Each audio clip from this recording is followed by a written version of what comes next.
Hi అండి అందరికీ. అందరూ ఎలా ఉన్నారు? అందరూ బాగున్నారా? నేనైతే చాలా బాగున్నాను. ఇవాళ మనం street style Mysore bonda and chutney కూడా చేసేసుకుందాం.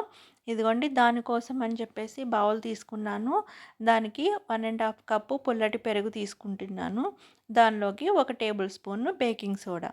ఈ రెండుని మొత్తము మిక్స్ చేసుకోవాలండి. పెరుగు మొత్తం చాలా స్మూత్‌గా అయ్యేలాగా మిక్స్ చేసుకోవాలి.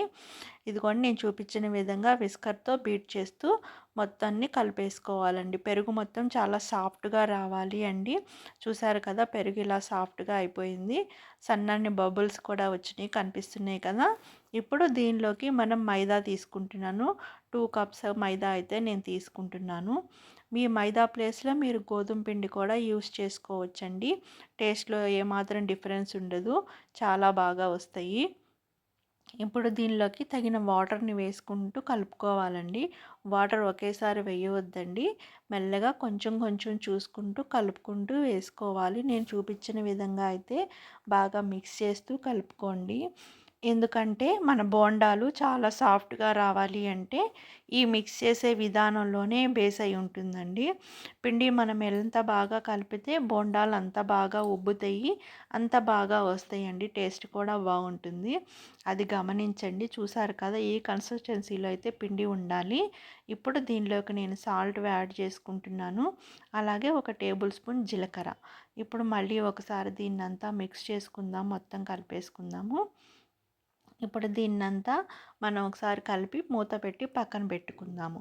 ఇది నైట్ అంతా అలా ఉంచేస్తే మనం మార్నింగ్ చూసేసరికి ఇలా బబుల్స్ రావాలండి. చూసారు కదా ఎలా వచ్చినాయో బబుల్స్. అంటే పిండి బాగా ఫర్మెంటేషన్ అయిందని అర్థం. ఇలా ఫర్మెంటేషన్ అయితేనే మనకి బోండాలు వేసినప్పుడు బాగా పొంగుతాయి. అలాగే టేస్ట్ కూడా బాగుంటుంది. చూసారు కదా! ఇదంతా ఒకసారి మిక్స్ చేసేస్తున్నాను మళ్ళీ. చూడండి పిండి ఇలా ఉండాలి. మనం బోండాలు వేస్తుంటే ఇలా రావాలండి నేను చూపించిన విధంగా. అంటే పిండి ఈ కన్సిస్టెన్సీలో అయితే ఉండాలి. ఇప్పుడు మనం చట్నీ ప్రిపేర్ చేద్దాం. దానికోసం ఆయిల్ పెట్టుకొని దానిలో పల్లీలు వేయించుకోవాలి. అలాగే పుట్నాలు కూడా వేసి వేయించుకొని పక్కకు తీసి పెట్టుకోవాలి. ఆ ఆయిల్లోనే మిర్చి కూడా వేసుకొని ఒక ఆనియన్ కూడా వేసుకోవాలి. ఆనియన్ మెత్తబడటం కోసం నేను 1/2 టేబుల్ స్పూను సాల్ట్ కూడా యాడ్ చేశాను. ఈ మిశ్రమాన్ని చల్లార్చుకొని మిక్సీ జార్లోకి తీసుకోవాలి. అలాగే చింతపండు గుజ్జును కూడా వేశాను కొద్దిగా. వేసి దానిలోకి సాల్ట్‌ని అడ్జస్ట్ చేసుకొని దీన్ని మెత్తగా గ్రైండ్ చేసుకోవాలండి. ఇదిగోండి చూసారు కదా! ఇలా గ్రైండ్ చేసి పక్కన పెట్టుకుందాం. తాలింపు తర్వాత వేద్దాం. ఇప్పుడు ముందుగా అయితే బోండా కోసం ఆయిల్ పెట్టేసుకున్నాను. ఆయిల్ కాగిపోయింది. బోండాలు అయితే వేస్తున్నాను. చూసారు కదా! మనం బోండా వేయగానే అలా నూనెలో పైకి తేలుతున్నాయి. ఇదిగోండి ఇలా బాగా రౌండ్‌గా ఉబ్బినట్టు రావాలి అంటే మనము పిండి కలిపేదాన్ని మాత్రమే ఆధారపడి ఉంటుందండి. పిండి కలపడంలోనే ఈ బోండా సీక్రెట్ అంతా బేస్ అయి ఉంటుంది. అది మీరు అర్థం చేసుకొని కలుపుకోండి.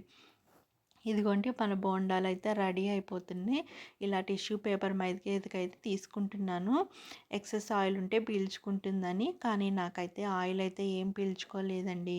ఇప్పుడైతే చట్నీ తాలింపు కూడా వేసేస్తున్నాను.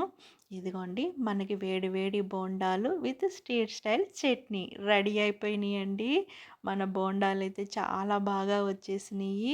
మీరు ట్రై చేయండి. చాలా బాగా వస్తాయండి.